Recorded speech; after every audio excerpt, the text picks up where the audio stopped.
देख रहे हैं हमारा YouTube चैनल दी सच्चा भारत और आज के इस बुलेटिन में आपका स्वागत है। राजस्थान की राजनीति में बीते दिन से की कांग्रेस के राष्ट्रीय संगठन महासचिव के.सी. वेणुगोपाल जयपुर आए। उनके साथ ही कांग्रेस के राष्ट्रीय महासचिव अजय माकन भी जयपुर आए। उनसे पहले दोनों के द्वारा कांग्रेस की जो राष्ट्रीय अध्यक्षा है सोनिया गांधी, उनसे मुलाकात की गई है और बताया जा रहा है कि राजस्थान में जो मंत्रिमंडल विस्तार, राजनीतिक नियुक्तियां और संगठन में जो नियुक्तियां देनी है उसको लेकर इन दोनों नेताओं के द्वारा लंबी चौड़ी बातचीत सोनिया गांधी के साथ की गई है। जयपुर पहुंचने के बाद उन्होंने सीधे मुख्यमंत्री अशोक गहलोत से मुलाकात की है। इस मुलाकात के दौरान जहां अजय माकन थे, के.सी. वेणुगोपाल थे, साथ ही मुख्यमंत्री अशोक गहलोत और प्रदेश कांग्रेस के अध्यक्ष गोविंद सिंह डोटासरा मौजूद थे। हालांकि बैठक रात को 1 बजे तक चली, लेकिन गोविंद सिंह डोटासरा को 11 बजे ही वहां से निकाल दिया गया था। इसके पीछे भी एक पेच है जिसके बारे में मैं आपको बताऊंगा, लेकिन उससे पहले ये जानना जरूरी है कि क्या कुछ राजस्थान में होने वाला है।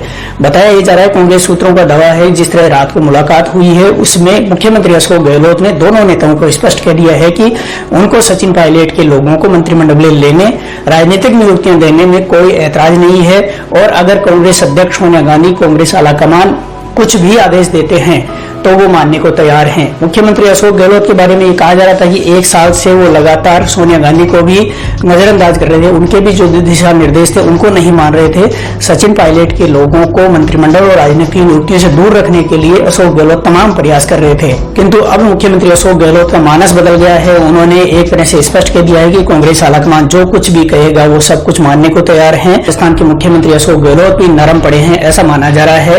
प्रियंका गांधी वाड्रा के द्वारा एक तरह से पंजाब में जो राजनीतिक रणनीति अपनाई गई है उससे मुख्यमंत्री अशोक गहलोत के ऊपर प्रेशर आया है और सचिन पायलट ने जिस तरह से 4 दिन पहले प्रेस कॉन्फ्रेंस करके स्पष्ट किया था कि चाहे राजस्थान में उनको पद मिले या नहीं मिले, लेकिन उनके लोगों को और उनको मान सम्मान मिलना चाहिए। इसके साथ ही सचिन पायलट ने यह भी कहा था कि ऐसा क्या कारण होता है कि राजस्थान में हमारी सरकार बनती है लेकिन रिपीट नहीं होती है। कभी पार्टी 50 सीटों पे चली जाती है, कभी 20 सीटों पे चली जाती है। तो ये जो क्रम है, इस क्रम को तोड़ने के लिए कांग्रेस को प्रयास करना होगा। और सचिन पायलट ने यह भी कहा है कि ये जो क्रम चल रहा है, इस क्रम के पीछे किन लोगों का हाथ है और कौन लोग हैं जो इसके लिए जिम्मेदार हैं, उनके ऊपर भी जिम्मेदारी डालनी होगी। एक तरह से सचिन पायलट ने बहुत स्पष्ट शब्दों में अशोक गहलोत के ऊपर हमला किया है, क्योंकि अशोक गहलोत के ही नेतृत्व में 2003 से लेकर अब तक तमाम जो चुनाव थे कांग्रेस पार्टी हारती आ रही है और इस हमले को, सचिन पायलट के इस वार को पूरी तरह से अशोक गहलोत के खिलाफ खुलकर आक्रमण करने के रूप में देखा जा रहा है। सचिन पायलट के ये बयान है तो दूसरी तरफ पंजाब का उदाहरण है और कारण यही है कि मुख्यमंत्री अशोक गहलोत के ऊपर दबाव है और इसीलिए उन्होंने कांग्रेस अध्यक्ष सोनिया गांधी, कांग्रेस आलाकमान के ऊपर सारा फैसला छोड़ दिया है। कांग्रेस आलाकमान के लिए कहा है कि कांग्रेस आलाकमान जो कुछ दिशा निर्देश उनको देगा, जो कोई आदेश देगा, वो सब कुछ मानने को तैयार हैं। लेकिन यहाँ पर एक चीज और सुनाई दे रही है कि मुख्यमंत्री अशोक गहलोत सचिन पायलट के लोगों को मंत्रिमंडल में लेना तो चाहते हैं, क्योंकि सचिन पायलट चाहते हैं कि उनके कम से कम 6 लोगों को मंत्रिमंडल में लिया जाए, लेकिन मुख्यमंत्री अशोक गहलोत 3 या 4 के ऊपर तैयार हो रहे हैं। उससे भी ज्यादा रोचक और मजेदार बात यह है कि मुख्यमंत्री अशोक गहलोत ने कहा है कि सचिन पायलट के जिन लोगों को मंत्री बनाया जाएगा उनके नाम भी वे खुद तय करेंगे। यानी सचिन पायलट जिन लोगों को मंत्री बनाना चाहते हैं उनको मंत्री नहीं बनाया जाएगा, बल्कि अशोक गहलोत जिनको चाहते हैं उनको मंत्री बनाया जाएगा। स्पष्ट है, अशोक गहलोत एक तीर से एक बार फिर से 2 शिकार कर रहे हैं। एक तरफ जहां सचिन पायलट के लोगों को मंत्री बनाएंगे तो दूसरी तरफ ऐसे लोगों को मंत्री बनाएंगे जो थोड़े सॉफ्ट हैं, जिन्होंने मुख्यमंत्री अशोक गहलोत पर हमला नहीं किया है और ऐसे में उनको मंत्री बनाकर अपने पाले में लेना चाहते हैं, सचिन पायलट को कमजोर करना चाहते हैं। सचिन पायलट इस बात के लिए तैयार नहीं है। वो कह रहे हैं कि उनके खुद की मर्जी के वो जो चाहेंगे उनको मंत्री बनाएंगे। ये जो कसमकस है, इस कसमकस की लड़ाई के बीच में 2 नेता कांग्रेस के राष्ट्रीय स्तर के.सी. वेणुगोपाल और अजय माकन जयपुर आए हैं। रात को 1 बजे तक मुख्यमंत्री अशोक गहलोत के साथ मुलाकात हुई है और गोविंद सिंह डोटासरा को 2 घंटे पहले क्यों निकाला गया था, इसके पीछे का कारण यह है कि मुख्यमंत्री अशोक गहलोत नहीं चाहते हैं कि उनकी जो रणनीति है उस रणनीति का किसी भी व्यक्ति को पता चले।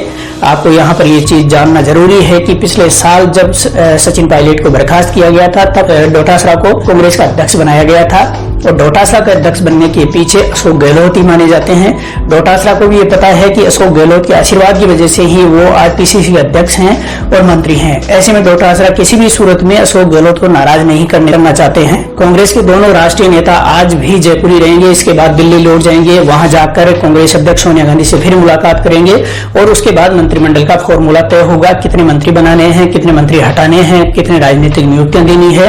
लेकिन जिस तरह की चीजें सामने आ रही है कि इसी महीने के भीतर तमाम राजनीतिक नियुक्तियां कर ली जाएगी।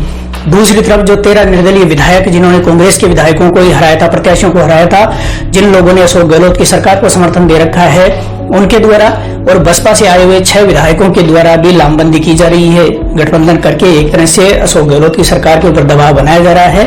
ये चीज जानकारी में आई है कि बसपा के एक व्यक्ति को मंत्री बनाया जाएगा, जबकि बसपा के 3 व्यक्ति मंत्री बनना चाहते हैं। निर्दलीय लोगों में से भी 6 ऐसे हैं जो मंत्री बनना चाहते हैं। कुल मिला के बात यह है कि आज की तारीख में कांग्रेस की सरकार में 9 पद खाली है मंत्री के, और 50 से ज्यादा लोग ऐसे हैं जो मंत्री बनना चाहते हैं।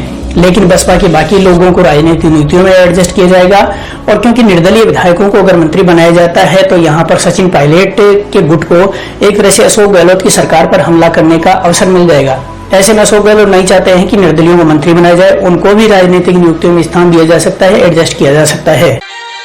और ऐसे ही नए अपडेट पाने के लिए द सच्चा भारत चैनल को सब्सक्राइब कीजिए। धन्यवाद।